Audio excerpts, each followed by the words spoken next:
The judges who were sending kids to jail in exchange for cash from a private prison have been ordered to pay more than $200 million to their victims.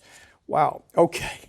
So this story began when you had two judges that made a deal. They made a deal with contractors that were part of building this new private prison. They made a deal with the people who were running the private prison. And the deal was, you give us $3 million, $2.8 million. You give us $2.8 million, and we're going to send you as many people as we can over the years to go into your private prison. Pick it up from there. Yeah, and it was sometimes children as young as 8 years old. And we're not talking about kids that are out there robbing banks or killing people. We're talking about truancy.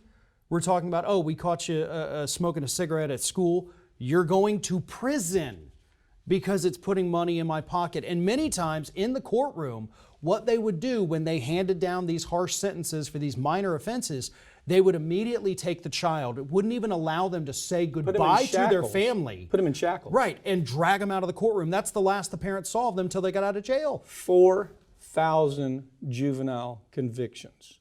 Convictions ranging from petty theft, truancy, smoking at school, and being belligerent.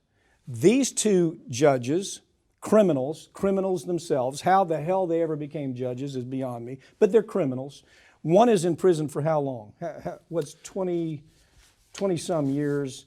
The other guy is... 28 years and 17 years. 17, and the one for 17 years is house arrest.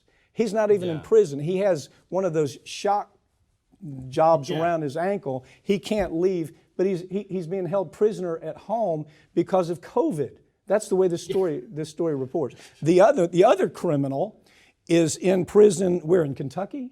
In Kentucky, yeah. He's 72, serving a 28-year sentence, so he'll die in jail. Yeah, let's hope. He's not coming out of there. Sooner than later. Sooner than later.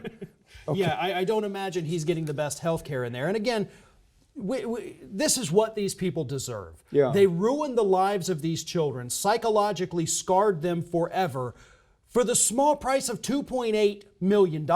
Yeah. That is not a lot of money to sell out 4,000 children. Saul Wise, a good friend of mine, the lawyer that handled the civil case in this situation, got the $200 million.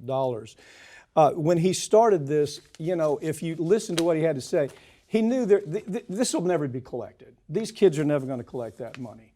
But he understood that this is such an ugly story. If we don't tell it again and again and again, we're faced with a story right down the road here in North Florida that we're talking about, the Boys Ranch that did the same thing. So this is repeating itself all over the country. This is not an isolated story.